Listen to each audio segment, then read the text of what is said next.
안녕하세요. 저는 작년 새로운 출발을 한 30대 후반 여자입니다. 열차 애청자가 된 지도 꽤 오래되었네요. 늘 그렇듯 출퇴근 시 사연을 들으며 무료한 시간을 재미있게 보내고 있어요. 사연을 듣다 보니 작년에 제가 겪은 일도 들려드리고 싶어 사연을 보내봅니다. 남편과 저는 소개팅으로 만나 새싹이 돋아나던 봄의 연인으로 발전했어요. 반년 동안 뜨겁게 연애하던 저희는 동거하게 되었고 다시 돌아온 봄에 결혼을 하게 되었습니다. 남편과 저는 동거하던 집에서 신혼살림을 시작했어요. 모아둔 돈이 있긴 했지만 좀 더 모아서 가는 것이 여러모로 좋을 것 같았어요. 작은 원룸에서 시작한 신혼. 친구들은 저마다 한마디씩 했지만 저희는 행복했습니다. 여보, 어머님 우리랑 같이 살고 싶어하는 눈치시던데 어쩌면 좋아? 한두 번도 아니고 모른 척해. 우리 엄마 시원시엄마 아니야. 같이 살면 당신이 많이 힘들 거야. 그래도 될까? 그럼 정 안 되면 내가 나설 테니 너무 걱정하지 마. 하여튼 합가는 없어. 난 당신 고생시킬 생각도 없고 두 여자 사이로 등 터질 생각도 없거든. 그럼 당신만 믿는다? 그래, 나만 믿어. 조금 많이 드센 어머님에게서 든든한 방패막이 되어주는 남편과 함께라면 원룸이 아니라 서울역에서 노숙을 해도 행복할 것 같았어요. 하지만 저에 대한 어머님의 집착은 심해졌고 저는 지쳐갔어요. 그 사이에서 남편 역시 힘들어지고 있었고요. 여러 가지의 문제가 있었지만 그중 가장 힘든 것이 연락이었어요. 어머님은 제가 적어도 하루에 한 번은 전화하길 원하셨고 저는 알겠다고 대답하며 그만큼 자주 연락하길 바란다는 말이겠지 하고 대수롭지 않게 생각했어요. 저의 직은 의류 판매직이었는데 신혼여행과 매장 공사가 겹쳐 신혼여행에서 돌아와서도 매장 정리가 덜 되어 일주일 정도 더 쉴 수가 있었어요. 그동안은 저도 집에서 쉬니 어머님께 전화를 자주 드릴 수 있었어요. 하지만 출근하게 되니 바빠졌어요. 거기에다 저는 매장 매니저였기에 할 일이 더 많았어요. 그래도 잊지 않고 연락드리려고 노력했어요. 남편이 5살 때 남편의 부모님은 이혼하셨고 어머님은 어린 남편을 혼자 키우느라 고생을 많이 하셨다고 들었던 터라 더 노력했어요. 하지만 새 단장을 한 매장은 일이 넘쳐났고 저는 일에 치여 연락드리는 것을 깜빡하고야 말았어요. 다음날 출근을 하는데 문득 어머님 생각이나 전화를 드렸더니 전화 연결이 되지 않더라고요. 전 이상했지만 출근길이었던 터라 금세 잊었어요. 그날 저녁 퇴근을 하고 돌아온 남편이 곤란하다는 듯 저에게 물어오더라고요. 여보, 혹시 어제 엄마한테 전화 못했어? 나 어제 진짜 바빴어. 당신도 알지? 요즘 우리 매장 일 진짜 많은 거. 그래서 깜빡했지 뭐야? 근데 당신 어떻게 알았어? 엄마한테 전화 왔더라고. 좀 토라진 것 같아. 남편의 말을 듣는데 왜 통화 연결음도 없이 전화가 연결되지 않았는지 알 것 같더라고요. 혹시 어머님 나 차단했어? 내가 전화 안 했다고? 남편은 멋쩍은 듯 고개를 끄덕였고 전 너무 황당하더라고요. 전화 한 번 안 했다고 며느리 전화를 차단하는 시어머님 들어는 본 적 있으신가요? 하물며 제가 노는 사람도 아니고 교대 근무에다가 직원들 스케줄까지 관리하느라 그렇지 않아도 정신이 빠지게 바쁜데 전화 한 번 안 했다고 차단이라뇨. 참나, 나 살면서 이런 경우도 처음이고 들어보지도 못해서 하는 말인데 내가 차단당할 만큼 잘못한 일이야? 당신 생각을 말해봐. 물론 아니지. 아니긴 한데 당신도 알다시피 어머니 성격이 좀 그렇잖아. 어머님 진짜 웃기신다. 당신 두고 왜 나한테 집착하셔? 전화가 그렇게 받고 싶으시면 당신한테 전화하라고 하면 되잖아. 당신한테 들은 말도 있고 해서 나도 어머님께 잘하고 싶어. 당신 말대로 혼자 고생하셨을 생각하니까 같은 여자로서 안쓰럽기도 하고 해서 말이야. 근데 이건 해도 해도 너무하잖아. 아니, 차라리 잘 됐네. 할 말도 없는데 매일같이 전화해야 되는 거 힘들었어, 나도. 어차피 차단당한 거 나도 앞으로는 연락 안 할 거라고. 너무 흥분하지 말고 당신이 조금만 마음 넓게 써주면 안 될까? 한평생 딸 가진 친구들 보면서 부러워만 하다가 당신같이 예쁘고 착한 며느리가 생기니까 딸 같아서 친하게 지내고 싶었나 봐. 통화도 자주 하고 수다도 떨고 말이야. 딸? 당신 말 한 번 잘했다. 나 우리 엄마한테도 일주일에 한 번 전화해. 우리 엄마라고 나랑 통화 안 하고 싶겠어? 자기랑 통화할 시간에 좀 더 쉬라고. 가끔 하는 전화도 안부만 묻고 빨리 끊는다고. 근데 어머님은 통화 한 번 시작하면 2, 30분은 기본이야. 일하는 며느리 일도 못하게 그렇게 전화통 붙잡고 있는 게 딸처럼 여기서 하시는 행동이야? 당신 생각은 그래? 아니지. 미안해, 여보. 내가 이렇게 사과할 테니까 마음 좀 풀자, 응? 내가 앞으로 더 잘할게. 그러니까 마음 풀고 어머니한테 같이 가주기만 하면 안 될까? 그냥 같이 가주기만 하면 돼. 나머진 내가 알아서 할게. 뭐? 왜? 어머님이 무릎 꿇고 빌기라도 하래? 그게 아니라... 남편은 우물쭈물 말끝을 흐리더라고요. 전 그런 남편의 부탁을 무시했고 남편은 애걸복걸을 해댔습니다. 결국 전 백기를 들었어요. 알고 보니 결혼 후 제가 시어머님과 일에 치여 정신없는 동안 남편이 혼자 저희 부모님을 모시고 점심도 대접하고 용돈도 드리고 심지어 저도 깜빡한 부모님의 결혼기념일에 꽃바구니까지 보냈다고 하더라고요. 그 말을 엄마에게 전해 듣는데 그깟 사과 눈 꼭 감고 한번 하자 싶었어요. 그 흔한 공치사 한 번 없이 묵묵히 친정에 저보다 더 신경을 써준 남편인데 뭔들 못하겠냐 이런 생각이 컸어요. 거기에다 남편이 같이 가기만 하면 알아서 다 한다니 그 말을 믿어보기로 했죠. 전 주말에 연차를 내고 시댁으로 향했어요. 어머니, 저희 왔어요. 이 사람 원래 주말엔 못 쉬는데 오늘 어머니한테 온다고 연차까지 썼어요. 요즘 이런 며느리가 어디 있어? 그렇지 않아요, 어머니? 남편이 너스레를 떨며 분위기를 풀어보려 했지만 어머님은 눈길도 주지 않더라고요. 제 상식으로는 도저히 이해할 수 없었지만 이런 일로 이혼할 수도 없는 노릇이니 제가 먼저 입을 열었습니다. 어머님, 마음 푸세요. 매장도 넓힌 데다가 직원까지 더 많아져서 제가 정신이 없었어요. 남들이 들으면 하루 종일 일만 하는 줄 알겠다. 퇴근 안 하니? 퇴근하고 전화하면 되지. 그럴 정신도 없으면 일은 어떻게 하니? 어머니, 이 사람 퇴근하고 집에 와서도 저 저녁 차려주고 바로 일한다고 바빠요. 어제도 여기 온다고 새벽까지 일 마무리하고 아침 일찍 매장 들려서 정리해놓고 왔다고요. 어이구 참, 세상 일은 너 혼자 다 하는구나. 그래봤자 쥐꼬리 같은 월급 받으면서. 쥐꼬리라뇨. 이 사람이 저보다 더 많이 벌어요 이제. 뭐? 그깟 옷가게에서 그렇게나 번다는 말이야? 평소 알게 모르게 제 직업을 깔보던 어머님은 꽤 놀란 눈치였어요. 그런 어머님의 분위기를 읽은 남편은 이때다 싶은지 쉬지 않고 말을 쏟아냈어요. 그깟이 아니에요. 그래도 이름 있는 브랜드라고요. 그것도 그렇고 이 사람 그냥 직원이 아니라 매니저, 그러니까 관리직 같은 거라 성과 보수도 있어서 어떤 달은 저보다 더 벌 때도 있어요. 그러니까 그만 마음 푸시고 이해 좀 해주세요. 이 작은 몸으로 주말에도 못 쉬고 이러는데 얼마나 힘들겠어요. 이 사람 계속 잠도 못 자고 해서 이틀에 한 번씩 커피까지 쏟는다고요. 그렇게나 바빠? 너 그러다 몸 다 상하겠다. 너희 밥은 먹었니?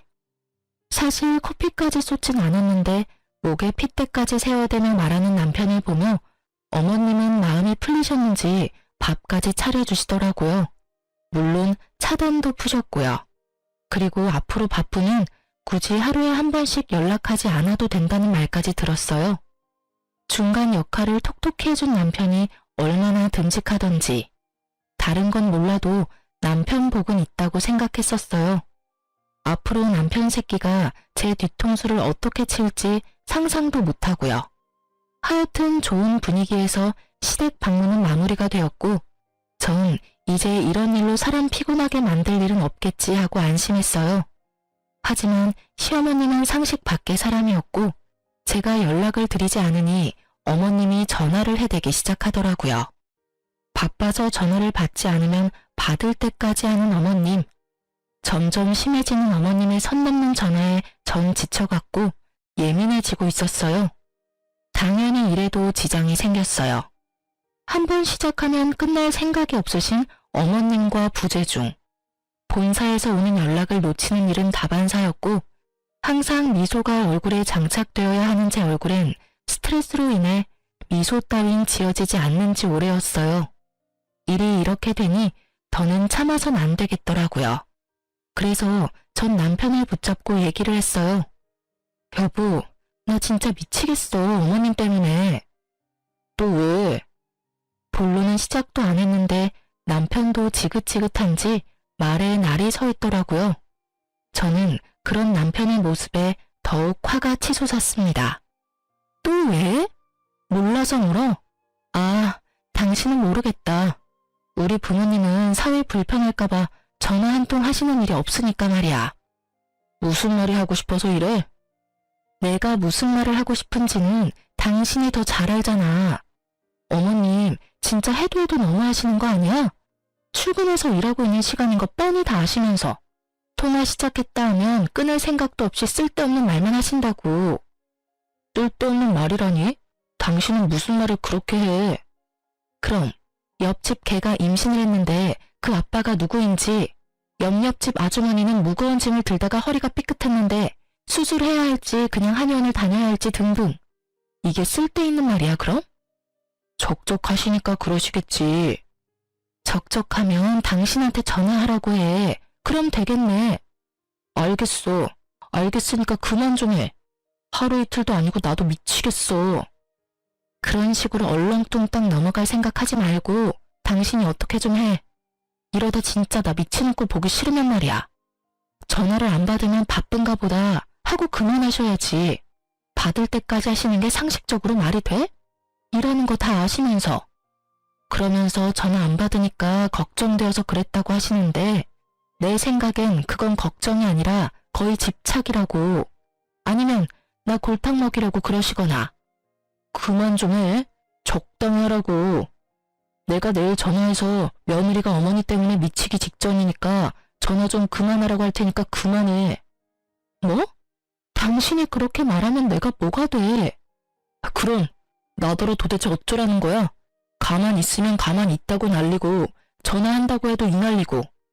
어쨌든 당신이 그렇게 원하는 대로 2번 다신 전화 못하게 할 테니까 그런 줄 알고 잔소리 좀 그만해. 여보, 여보, 야! 제 말은 이제 무시하기로 한 건지 남편은 제 말에 대답도 없이 그대로 화장실로 가 제가 잠들 때까지 나오지도 않더라고요. 아침에 일어나 출근 준비를 하는 남편을 보며 생각해보니 남편을 너무 잡았나 싶어 슬며시 말을 걸어보았지만 남편은 대답도 하지 않은 채 출근을 해버리더라고요. 그런 남편의 모습에 저 역시 마음이 확 상해버렸어요. 이후 꼭 필요한 말이 아니면 대화조차 하지 않았고 그런 날이 생각보다 길어졌어요. 좁은 원룸, 피할 곳도 없는데 말도 한마디 하지 않고 살려니 정말 답답해서 미쳐버릴 것 같더라고요. 하지만 절대 제가 숙이고 들어가고 싶지 않았어요. 일전엔 남편이 워낙 저자세로 나오며 저를 이해해주려 노력했기에 좋은 게 좋은 거라고 참고 넘어갔지만 이번엔 제가 먼저 화해의 손을 내밀었는데도 불구하고 저딴 식으로 나오니 저도 화가 많이 났었거든요. 시어머님의 연락도 없으니 꼭 해야 할 말도 없었고요. 답답한 것만 빼면 조용한 그 일상이 좋았어요. 하지만 그것도 오래 가진 않았죠. 모처럼 쉬는 날이었어요.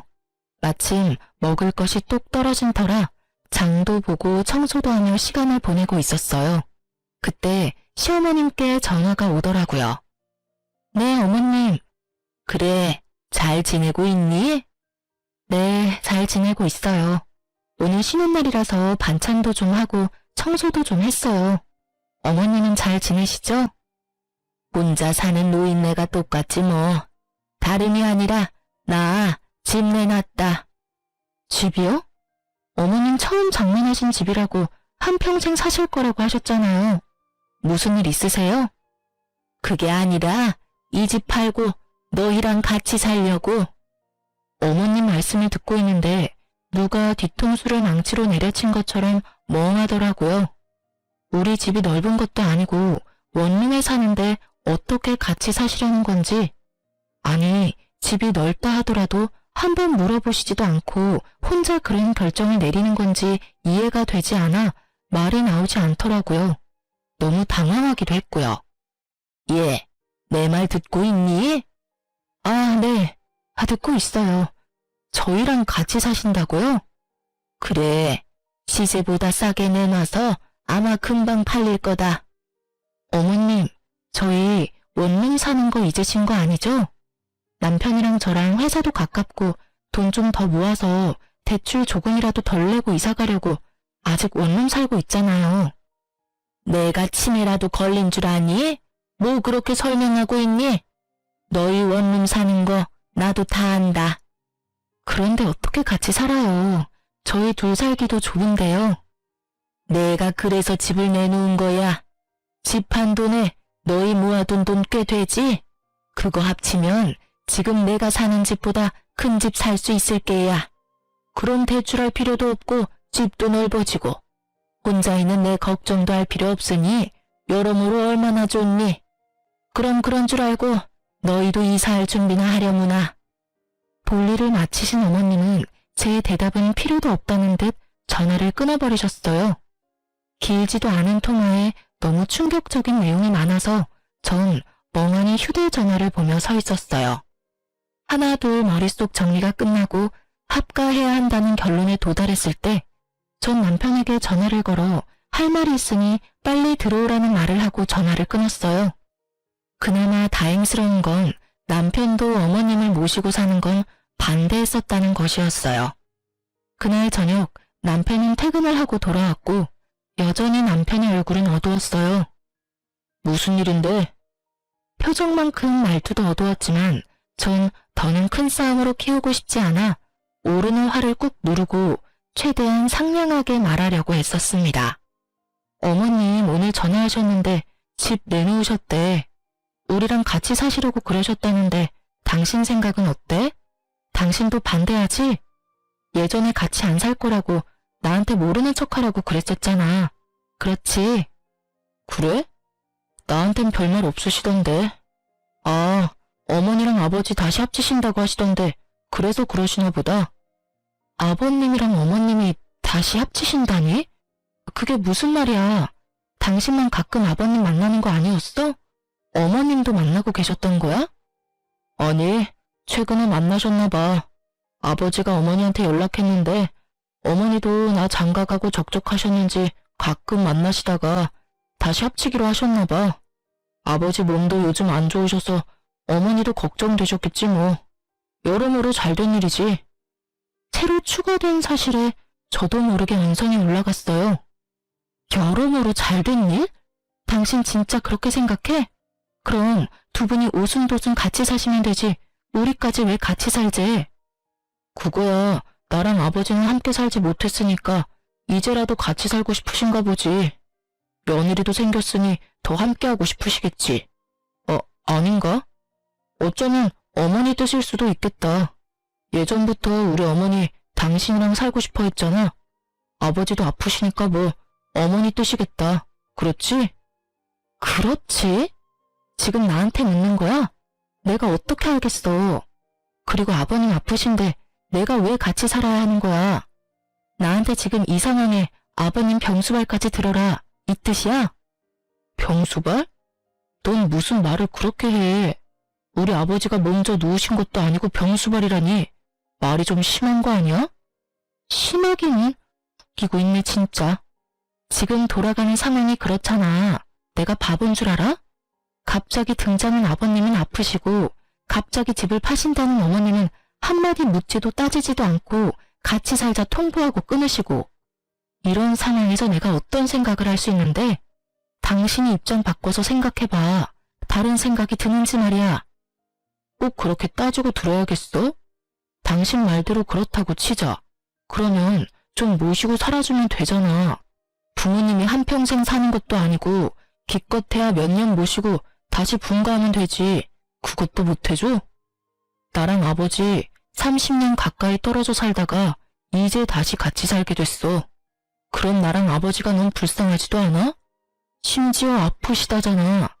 이런 상황에 넌 안쓰러운 마음보다 병수발 들 걱정이 앞서는 거야? 너 이런 사람이었어? 왜 이렇게 이기적이야? 당신 무슨 말을 그렇게 해? 지금 이기적인 사람이 누군데? 애초에 어머님 모시지 말자고 했던 사람은 당신이었어. 잊었어?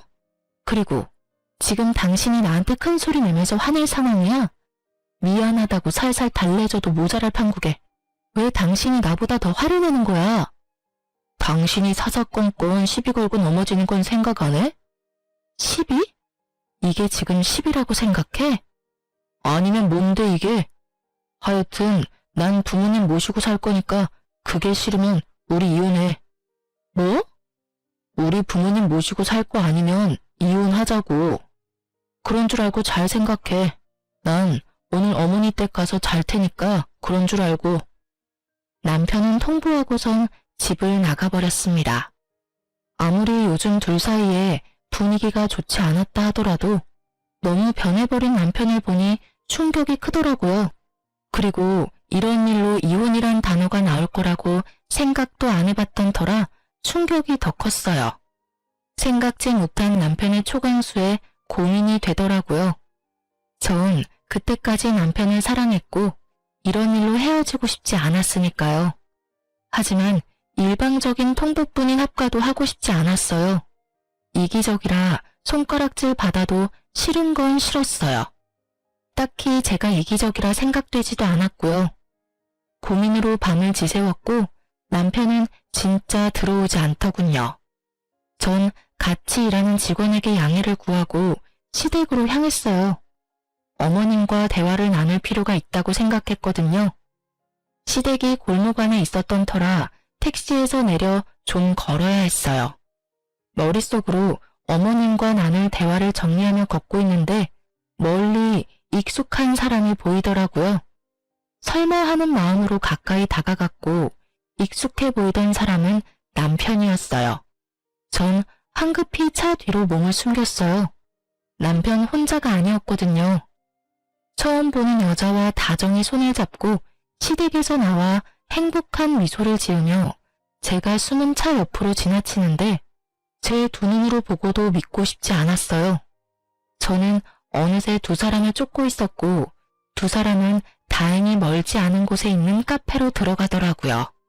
전 때마침 카페로 들어가는 무리에 몸을 숨겨 두 사람 모르게 가까운 곳에 자리를 잡고 앉을 수 있었어요. 그리고 들려오는 두 사람 대화는 충격, 경악 그 자체였어요. 자기야, 그럼 우리 결혼하면 어머님이랑 아버님이랑 모시고 살아야 해? 자기가 힘들더라도 한동안은 그래야 할 것 같아. 너무 걱정하지 마. 내가 자기 힘들지 않게 많이 돕고 중간 역할도 잘할게. 그리고 우리 엄마 남의 자식 귀한 줄 아는 사람이야. 잘 대해주실 거야. 아버지도 물론 잘해주실 거고. 자기도 방금 봤으니까 알 거 아니야. 저랑 아직 이혼하기로 한 것도 아닌데 벌써 시댁에 인사를 드리고 온 듯 결혼 얘기가 한창이더라고요. 당장이라도 달려가서 두 연놈을 박살을 내고 싶었지만 꾹 참고 두 사람 대화를 더 들어봤어요. 하긴 두 분 다 좋으시더라. 다정하게 잘 대해주시고. 그럼 한 1년만 모시고 나오자. 알겠지? 그럼. 괜히 너랑 헤어지고 이상한 여자랑 결혼해서는. 너랑 헤어지고 내가 얼마나 힘들었으면 그런 여자를 만났겠냐? 그러니까 내가 다시 만나자 했을 때 만났어야지. 괜히 다른 여자 만나보겠다고 소개팅이나 하고 다니고. 내가 그 꼴 보기 싫어서 회사도 옮겼던 거야. 그런데 왜 다시 돌아왔대? 과장님이 다시 돌아오라고 계속 연락이 오기도 했고 자기가 나 말고 다른 여자랑 얼마나 잘 먹고 잘 살고 있나 궁금하기도 해서 돌아왔지. 나도 멋진 남자 만나서 잘 사는 모습 보여주려고 했는데. 그러는 여자가 회식 때 그렇게 노골적으로 모텔 가자고 꼬셨어? 그래서 싫었어? 싫긴. 자기가 그러지 않았으면 내가 꼬셨을 건데?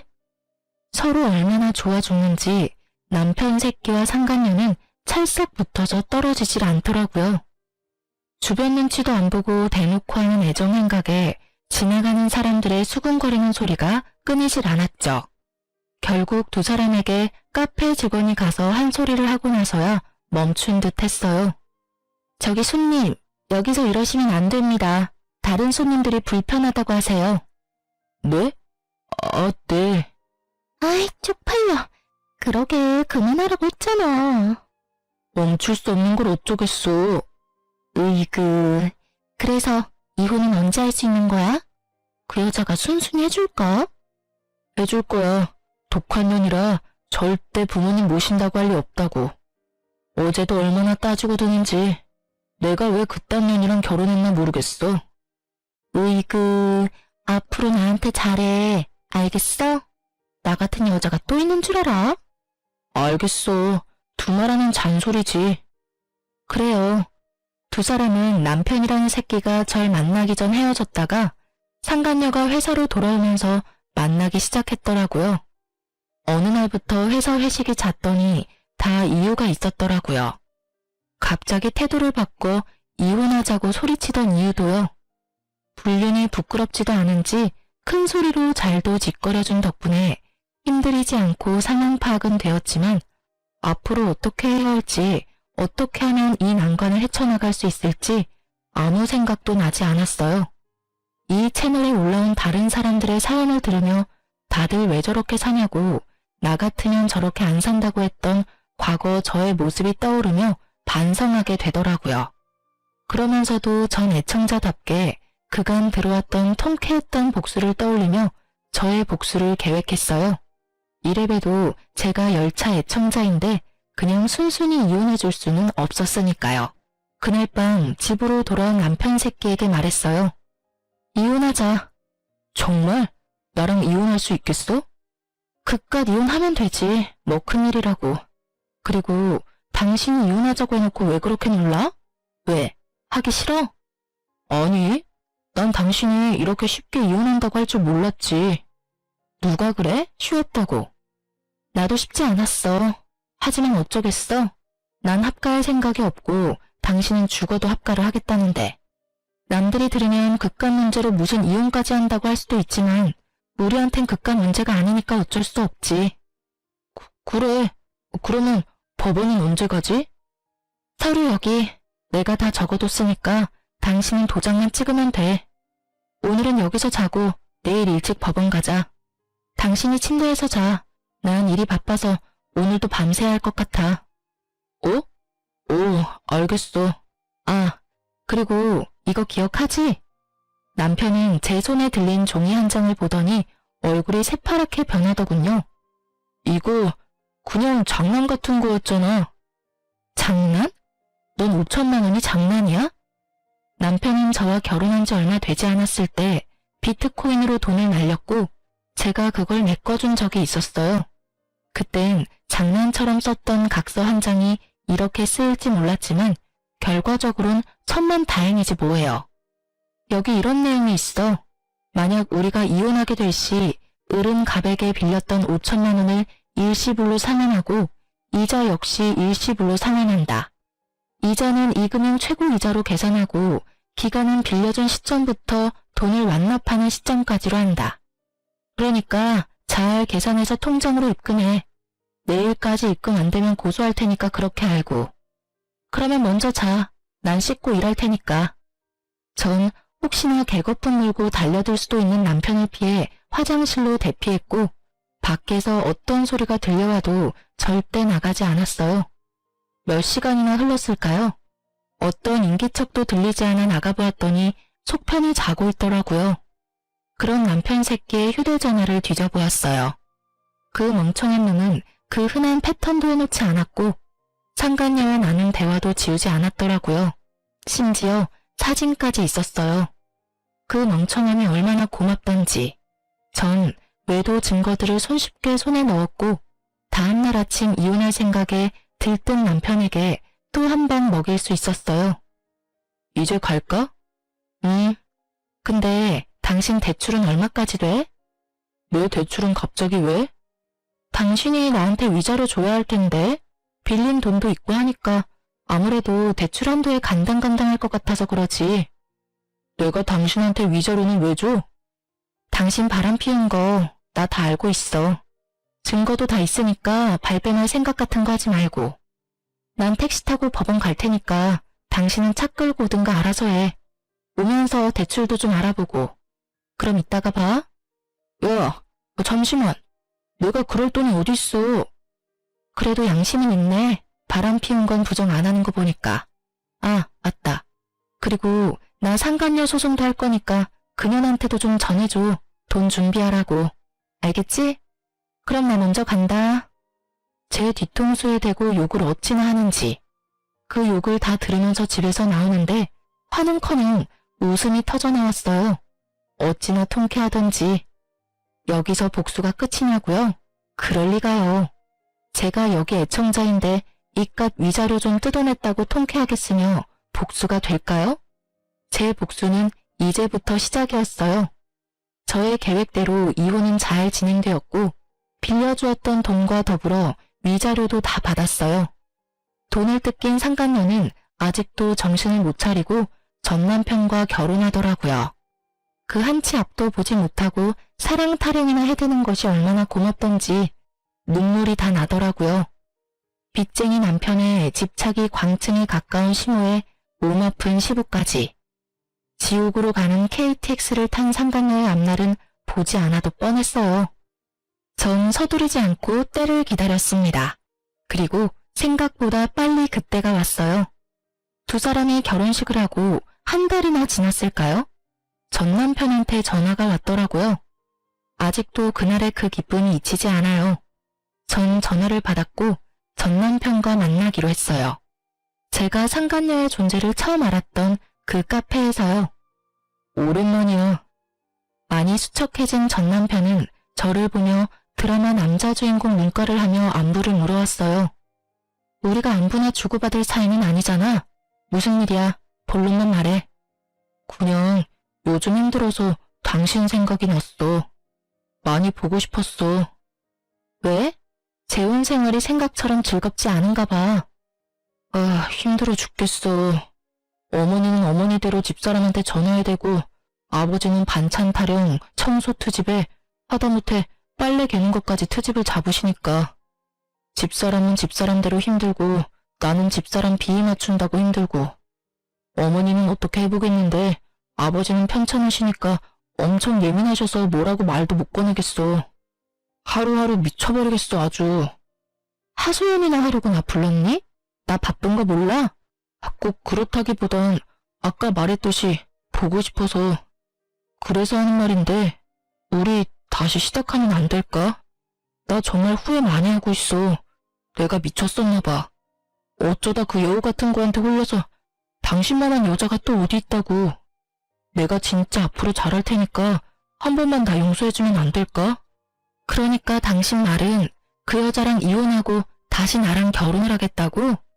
나한테 바람 피운 남편도 모자라 시어머님의 시아버님까지 모시고 살아라 이거야?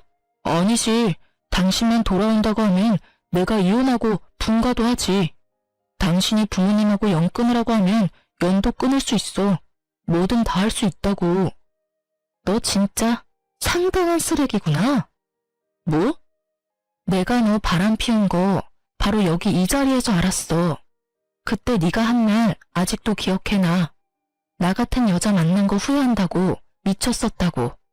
앞으로 정말 잘할 거라고 그렇게 얘기했었지. 이 말 어디서 많이 들은 말 같지 않아? 어? 그게 말이지. 방금 네가 나한테 한 말이랑 똑같아도 어쩜 그렇게 똑같니? 조그만 양심이라도 있다면 대사라도 바꾸지 그랬어? 하긴 양심이란 게 있는 사람이면 지금 내 앞에서 그딴 개소리나 짓거리는 일은 없었겠지. 아니, 애초에 바람 같은 걸 피지도 않았겠지. 뭐? 개소리? 너 말 다 했냐? 난 말 다 했는데 넌 덜 했냐? 설사 그렇다고 한들 난 더 듣고 싶지 않으니까 먼저 일어나 볼게. 그리고 이런 일로 다시는 연락하지 마. 나 너 목소리 듣는 것도 역겨워. 알겠어? 전 분노로 곧 죽을 듯한 전 남편을 뒤로 한 채 카페를 나왔어요. 야, 네 전 남편 곧 죽겠던데 몰골이 저승사자랑 하이파이브하고도 남을 것 같았어. 자기 무덤 자기가 팠지 뭐. 사진은? 잘 찍었어? 당연하지. 너한테 보냈어. 확인해봐. 친구가 보내온 사진은 제법 다정하게 마주 앉은 전 남편과 제가 있더라고요. 네, 그렇습니다.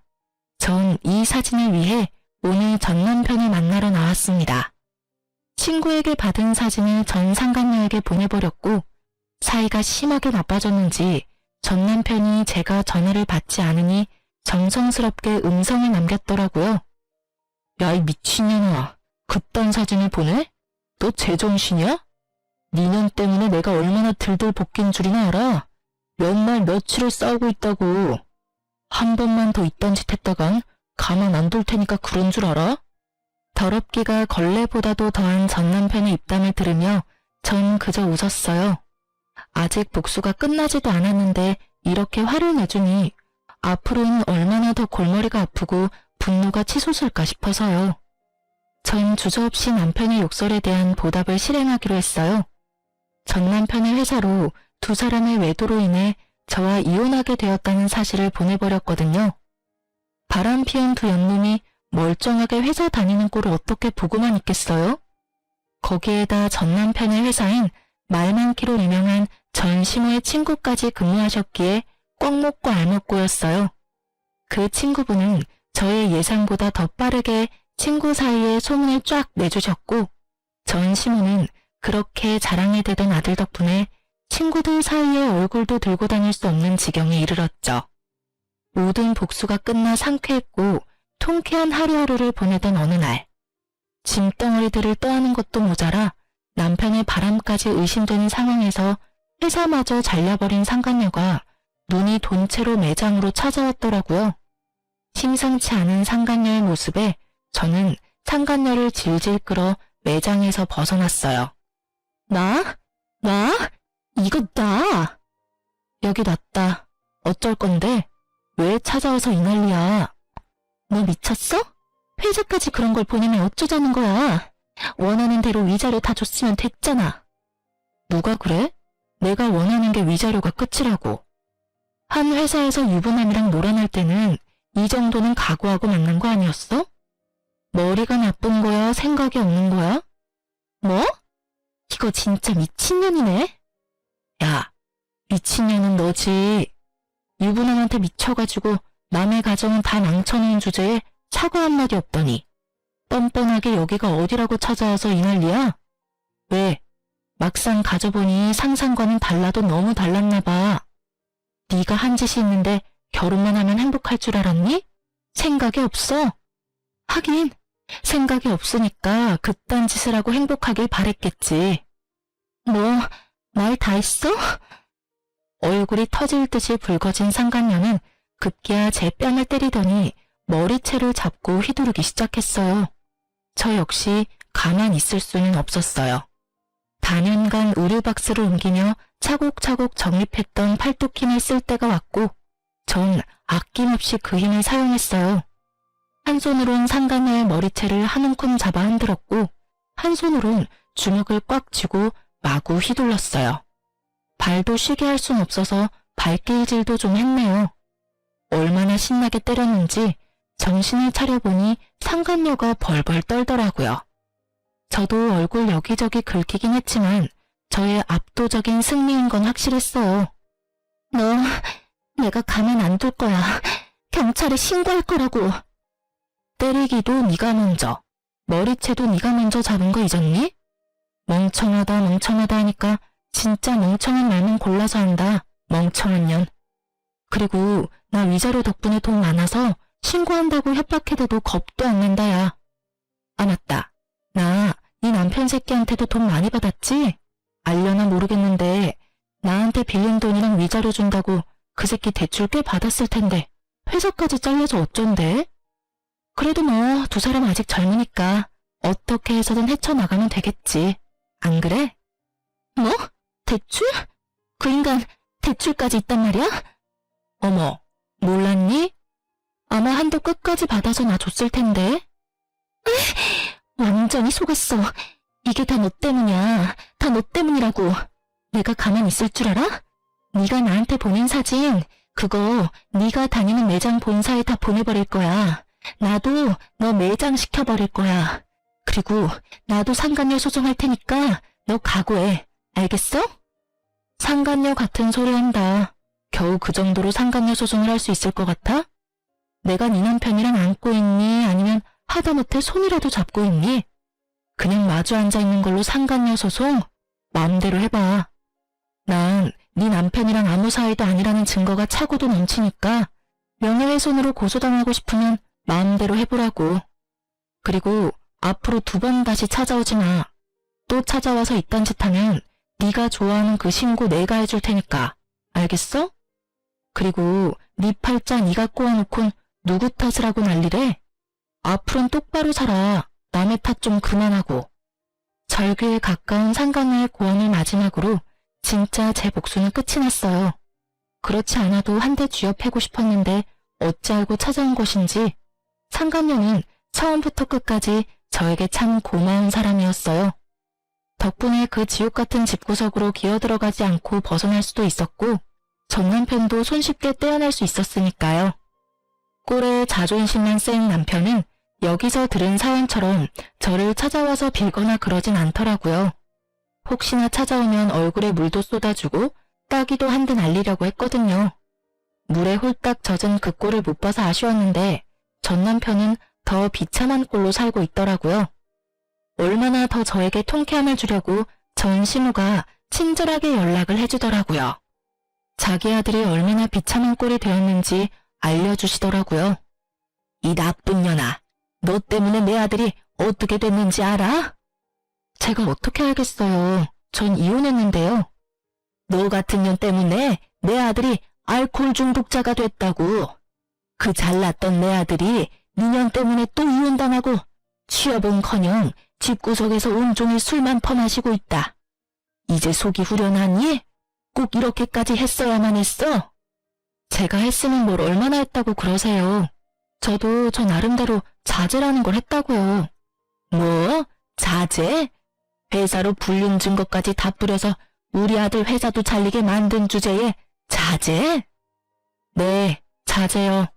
아줌마 아들이 미쳐버렸는지 저한테 입에 담지도 못할 쌍욕을 음성사서함에 남겨뒀더라고요. 휴대폰 들고 경찰서 가서 확 신고해버릴까 하다가 그간 살았던 정도 있어서 참아줬네요. 이 정도면 크게 자질한 걸 한 것 같은데 아줌마 생각은 어떠세요? 뭐? 아줌마?